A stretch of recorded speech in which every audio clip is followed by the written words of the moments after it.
Well, how do you feel about keeping a snail as a pet? I personally do have snails as pets, although I guess I'm keeping them for research purposes. I'm not opposed to keeping snails as pets, but I do want to mention a book by one of my colleagues.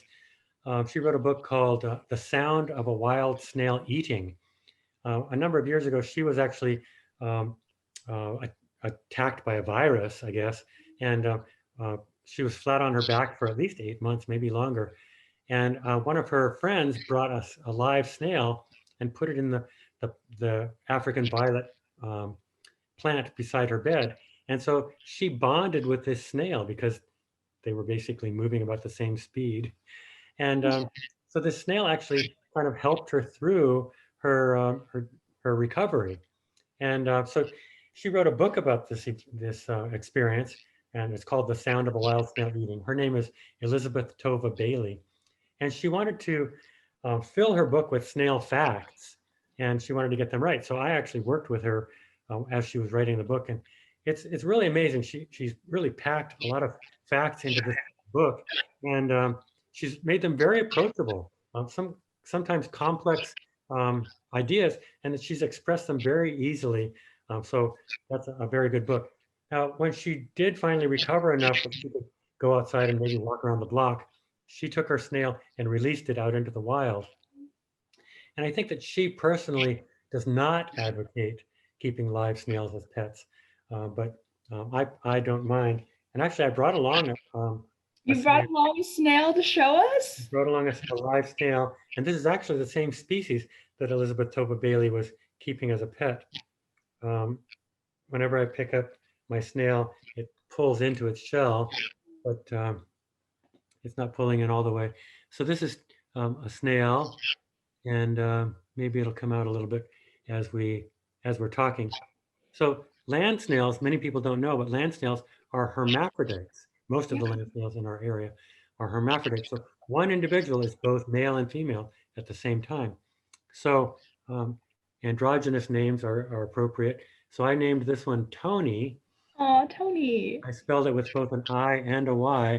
You can see there on the side of the page, Tony spelled with an I and a Y. And Tony's living in my tofu container there. And I guess Tony's not coming out right now. But anyway, so this is my pet snail, Tony. Aw. But the reason that I have Tony is I collected Tony as a baby, as a juvenile, Yeah. back in 2016. And this particular kind of snail are hard to identify until they grow up. And so see how the snail is, the edge of the snail is turned back, kind of like the edge Oh. of the tofu container. And when they do that, that means that they're fully grown, and then I can identify it. So I can tell now that the snail is Neohelix albolabris, which happens to be the same species that Elizabeth was using in her book. How long do those that species of snail normally live?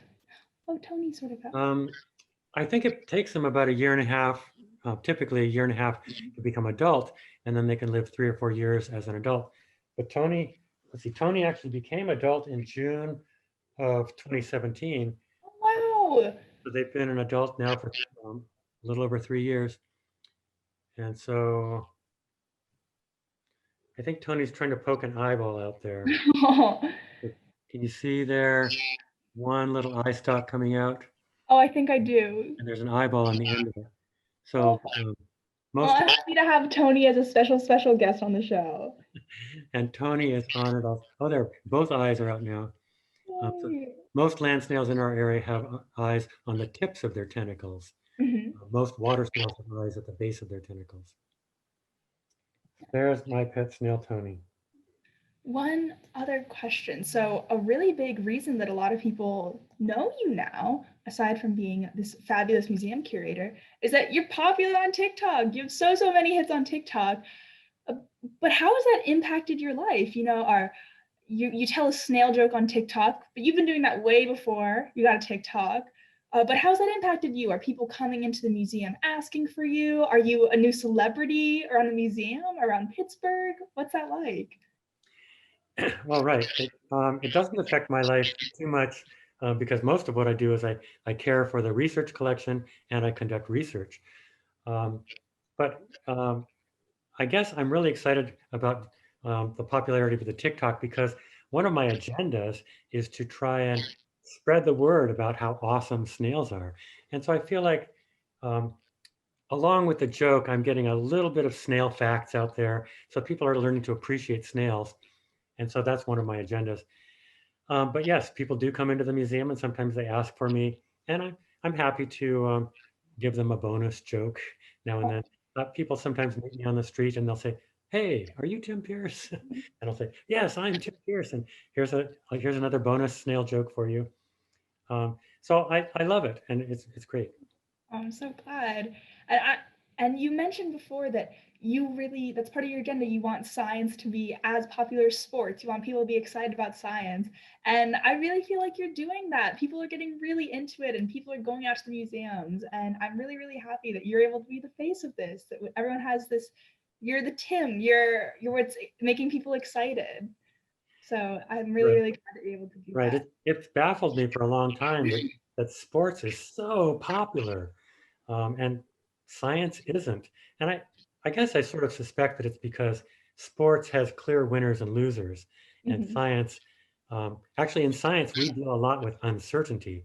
Yeah. So I suspect that that's part of what it is. But right, with this, with the fame of the snail TikToks, I think snails and science, I hope, are starting to become more popular. And by the way, I do want to give a lot of credit to the museum marketing department. Sloan McRae, um, when he became our new marketing director, he sort of um, changed the museum's marketing, um, I don't know, experience in a lot of positive ways. And one day, I guess it's more than a year ago now, he said, "Tim, I want you to record 30 snail jokes and we'll put them up on social media." And they really took off. So that's really good. And then I also want to thank the videographer, Tim Evans. He's an excellent videographer and a very good editor. And so the two of them are really important in the marketing department for helping to make the TikToks very popular. Yeah, well, I'm thankful for them, and now you're such a great face for snails. So, as far as you, what are you up to right now? Are you working on any research? What's happening? All right. So, like I said, I care for the collection, which it's basically a library of cells, and so you don't really think about all the work that goes on behind the scenes in a library. When you return a book to the library, somebody has to put the book back on the shelf in the right place, and keep them in the right order. So the same thing with all these shells that I care for. So that's part of my job. And another part is I'm conducting research. And what I've been working on most recently is working on a project about the tiger snail. So the tiger snail is a species that's pretty common throughout the northeastern United States. And over the years, over the decades, it's become more scarce.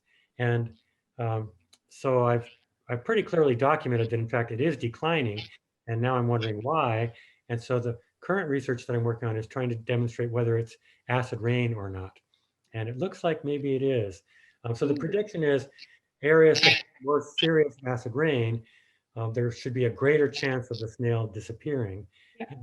And yes, it looks like that is the case. Oh, well, that's very, very interesting. So Good luck with your look for research. that publication coming out in the next couple of months. Exciting. Well, aside from letting us know about the publication, do you have any plugs? Just wrap up with, are there any projects you're working on or that the Carnegie Museum of Natural History is working on that you want the people to know about or for people to attend? Well, first, let me remind you that all Pitt students get into the museum for free. So that's exciting. So come to the museum and maybe you'll get a chance to see me. With COVID-19, I don't invite people back into the collection as often as I used to, but we can maybe work something out. Um, let's see, we do have a new mollusk display. So it's a case with some shells on display and a video of me talking about amazing things about mollusks. So that's brand new within the last month or so. So come and see that. And then I've got a new Ask a Scientist video with Jessica Romano That should be coming out any day now. I'm not sure when it's scheduled to be posted. So yes, look for those things coming up. Awesome.